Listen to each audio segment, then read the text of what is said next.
Hello అందరికీ నమస్తే. అందరూ ఎలా ఉన్నారు? ముందుగా మన ఛానల్ చూస్తున్న వాళ్ళైతే ఛానల్ని సబ్స్క్రైబ్ చేసుకొని చూడండి. వీడియో ఫుల్గా చూసిన వాళ్ళైతే లైక్ చేయండి. ఆల్రెడీ తమిళనాడులో చూసారు కదా, అన్నవరం దర్శనం అని చెప్పేసి. మేమైతే మా అమ్మ వాళ్ళ ఇంటికి వెళ్ళాం, తెలిసిందే కదా. లాస్ట్ బ్లాగ్స్లో చూసిన వాళ్ళకైతే అర్థమవుతుంది. ఒకవేళ చూడకపోతే వెళ్ళి చూసేయండి. మేము ఇంకా అమ్మ వాళ్ళ ఇంటికి వెళ్ళినప్పుడు మాకు అన్నవరం మీదుగా వెళ్ళినప్పుడు వచ్చినప్పుడు కింద గుడి ఉంటుంది కదా, అక్కడైతే దర్శనం చేసుకొని వెళ్ళిపోతాం. అంటే హైవే పక్కన గుడి ఉంటుంది కదా, అక్కడ ప్రసాదం కూడా తీసుకొని ఇంక ఈసారి అయితే ఇంకా కొండపైకి వెళ్ళి సోమవారం దర్శనం చేసుకుందామని చెప్పేసి అన్నారు మా వారు. ఇంకా ఎప్పటి నుంచో అనుకుంటున్నాం వెళ్ళినప్పుడు వెళ్దామని చెప్పేసి, కానీ అయ్యేది కాదు. నాకు ఎప్పుడైనా సరే వెళ్ళేటప్పుడు పీరియడ్స్ రీజన్ వల్ల అయ్యేది కాదు. కానీ ఈసారి ఇంకా మేము కొండపైకి అయితే వెళ్తున్నాం. ఫస్ట్ అయితే మనకి కింద టోల్ గేట్ దగ్గర పైకి టికెట్ అయితే తీసుకొని ఇంకా పైకి అయితే మేము బయలుదేరాం.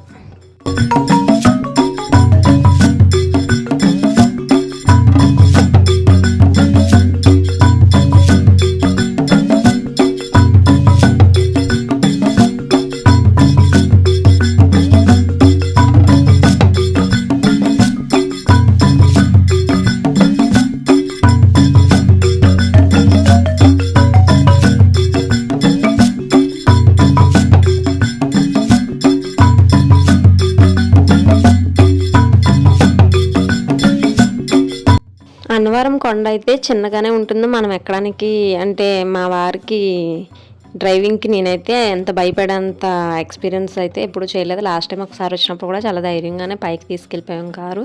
ఇప్పుడు కూడా అలానే, అంటే చాలా చిన్నదే కొండ కాబట్టి ఎవరైనా సరే వచ్చేది ఈజీగానే. ఇంకా మేమైతే లాస్ట్ టైం వచ్చినప్పుడు మా మోక్ష చాలా చిన్న పిల్ల, మంత్స్ పిల్ల, మేబీ మంత్స్ పిల్ల అనుకుంటా. మళ్ళీ మధ్యలో ఒకసారి మోక్ష గుండె చేయించాం ఇక్కడ. తర్వాత మళ్ళీ ఇప్పుడు రావడం, ఎప్పటి నుంచో వద్దాం అనుకుంటున్నాం, మళ్ళీ ఇప్పటికి అయ్యింది. ఇంకా పిల్లలైతే చాలా చక్కగా మాకన్నా ముందే నడిచేస్తున్నారు. మేము వెనకాల పార్కింగ్ చేస్తాం కదా, ఇక్కడే పార్కింగ్. మన ఓన్ వెహికల్ అయితే పార్కింగ్ కొంచెం బయటికి ఉన్నట్టు ఉంటుంది టెంపుల్కి. అదే మనం కొండ ఎక్కిన తర్వాత పెట్టేసి కొంచెం నడుచుకొని వెళ్ళాలి. మనకి బస్సు అయితే కనుక ఎగ్జాక్ట్గా టెంపుల్ బయటనే దించుతారు. అన్నవరం అనగానే మనకి ఫస్ట్ గుర్తొచ్చేది ఇక్కడ పెళ్ళిళ్ళు ఇంకా చాలా బాగా జరుగుతాయి. ఇంకా సత్యనారాయణ స్వామి వ్రతం అయితే ఆ రోజు ఈ రోజు అని తేడా లేకుండా అలా వచ్చి చేయించుకుంటూనే ఉంటారు. అంత గొప్ప నమ్మకం సత్యనారాయణ స్వామి వ్రతం అంటే. మేము కూడా రీసెంట్గా ఇంట్లో చేయించుకున్నాం. మా పెళ్ళైన తర్వాత వచ్చి చేయించుకున్నాం ఇక్కడే వ్రతం. పెళ్ళైన ప్రతి నూతన వధూవరులు ఇక్కడికి వచ్చి వ్రతాలు చేయించుకోవడం అనేది కామన్. ఇంకా మనం మే టైంలో అలా వస్తే కనుక నైట్ టైము చాలా అంటే చాలా బాగుంటుంది. కొండ మీద అంతా కూడా పెళ్ళిళ్ళు అలా జరుగుతూనే ఉంటాయి, అసలు ఖాళీ ఉండదు. ఇంకా ఫస్ట్ అయితే నేను కత్తిర్లు ఇచ్చుకోవాలని మొక్కుకున్నాను. ఆ మొక్కు చెప్పాను కదా, ఎప్పుడు వచ్చినా కుదిరేది కాదు అసలు రావడానికని. ఇంక ఈ రోజుకైతే అవుతుంది కత్తిర్ల మొక్కు. రీసెంట్గా మేము తిరుపతి వెళ్ళినప్పుడు అక్కడ ఇచ్చాను కదా, ఇంకా ఇక్కడ ఎంతైనా పర్లేదని చెప్పాను నేను. కానీ ఆయన చాలా చిన్నగా తీశారు.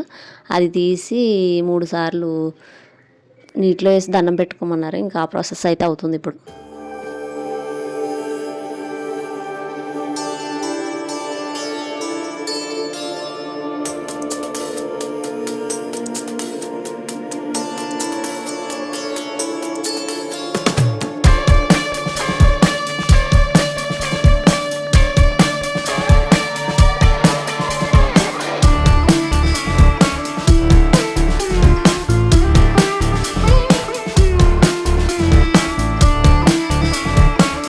ఇంకా కేశఖండనశాల దగ్గర నుంచి ఇలా మెట్లు అయితే ఉంటాయి. ఇటు పైకి వెళ్తే ఇంకా మనం మెయిన్ టెంపుల్ దగ్గరికి అయితే వెళ్ళిపోతాము. ఇంకా నేనైతే పక్కనే చిన్న శివుని బొమ్మ పెట్టారు, అక్కడికైతే వెళ్ళి చూద్దామని చెప్పేసి వెళ్తున్నాం నేను పిల్లలను. చూస్తున్నారు కదా, ఇది విగ్రహం టైప్ కాదు, చిన్న బొమ్మ. అలా విగ్రహం అంటే సిమెంట్తో అలా చేసినట్టున్నారు. అందుకని చెప్పి నేను చూడడానికి వెళ్ళాను అక్కడికి. తర్వాత కత్తిర్లు ఇచ్చాను కదా, అక్కడ మళ్ళీ ఇచ్చిన తర్వాత కూడా స్నానం చేయాలని అడిగితే అక్కర్లేదమ్మా అని చెప్పారు. కానీ నేను కాళ్ళు చేతులు కడుక్కొని దర్శనానికి అయితే ఇంకా వెళ్తున్నాము. అంటే మేము మళ్ళీ విజయనగరం వెళ్ళాలి కదా, లేట్ అయిపోతుంది అని చెప్పేసి త్వరగా ఇంకా దర్శనంకి అయితే స్టార్ట్ అయిపోయాం.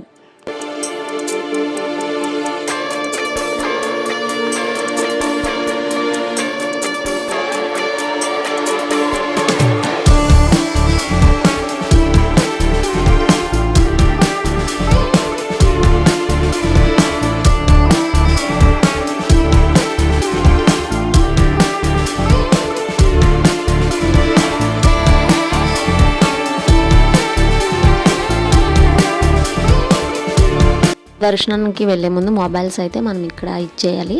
మేమైతే ఇంకా మొబైల్స్ ఇక్కడ ఇచ్చేసిన తర్వాత లోపలికి స్టార్ట్ అయ్యాం.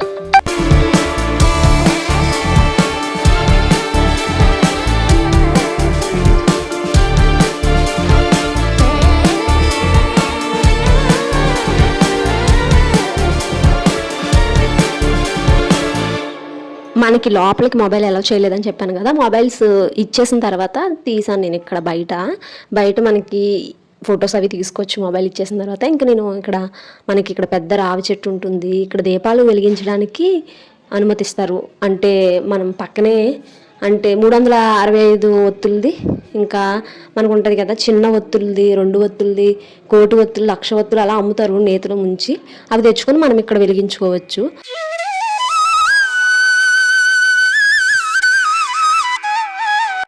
ఇక్కడ గోశాలకి వెళ్తున్నాము. గోశాల పేరు వచ్చి శ్రీ గోకులం. ఇక్కడ గోశాలలోని మనం గడ్డికి ఇంకా ఆవులు మేతకి మనం చందా ఇవ్వచ్చు. తర్వాత లోపల మనం శ్రీకృష్ణుడు ఉన్నారు కదా, ఆయన్ని దర్శనం చేసుకొని పక్కనే మనకి డ్యామ్ అయితే కనిపిస్తుంది కొండ చివరి భాగంలో. అక్కడ నిలబడి మేము డ్యామ్ని చూసి ఇంకా కిందకి వెళ్ళిపోతాం కదా, ఇంకా అందుకని చెప్పేసి ఇక్కడ కూడా శ్రీకృష్ణుని దండం పెట్టేసుకొని మేమైతే కిందకి వెళ్తున్నాము. ఇక్కడ చూడండి గోశాలకి చుట్టూ కూడా ప్రింట్స్ బాగుంది, శ్రీకృష్ణుడిది వేశారు. పక్కన మనకి ప్రసాదాలు అమ్ముతారు కదా, అక్కడికి వచ్చాము ఇప్పుడు. అక్కడి నుంచి వెళ్ళిపోతే మనం కారు పెట్టిన చోటుకు వెళ్ళిపోతాం. ఇక్కడైతే పిల్లలకి బొమ్మలు ఇంకా ఇంట్లోకి చిన్న చిన్నవి డెకరేషన్ ఐటమ్స్ మనం ఎవరికన్నా ఇవ్వడానికి ఫొటోస్ అన్నీ కూడా అమ్ముతారనమాట.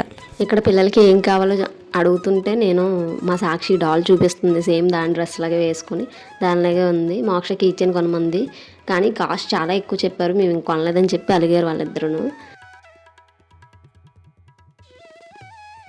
ఇక్కడైతే చెట్టు కింద అమ్మవారిని దర్శించేసుకొని ఇంకా మేమైతే మనకి చెప్పాను కదా మే నెల వస్తే అసలు ఖాళీ ఉండదు, నైట్ టైం అంతా పెళ్ళిళ్ళే జరుగుతాయని చెప్పేసి అక్కడ ఉన్నాం మనం ఎగ్జాక్ట్గా. ఇప్పుడు ఇదంతా కూడా అసలు నేను నా చిన్నప్పుడు ఒకసారి వచ్చాను, ఆ టైంలో మా ఊర్లో ఒక్కరిది పెళ్ళికి ఇక్కడికి వస్తే మొత్తం అంతా కూడా పెళ్ళిళ్ళు, అసలు ఖాళీ లేదు, పెళ్లి కూతురు పెళ్లి కొడుకులు, చాలా అంటే చాలా బాగుంది. ఇప్పుడు కూడా అంతే.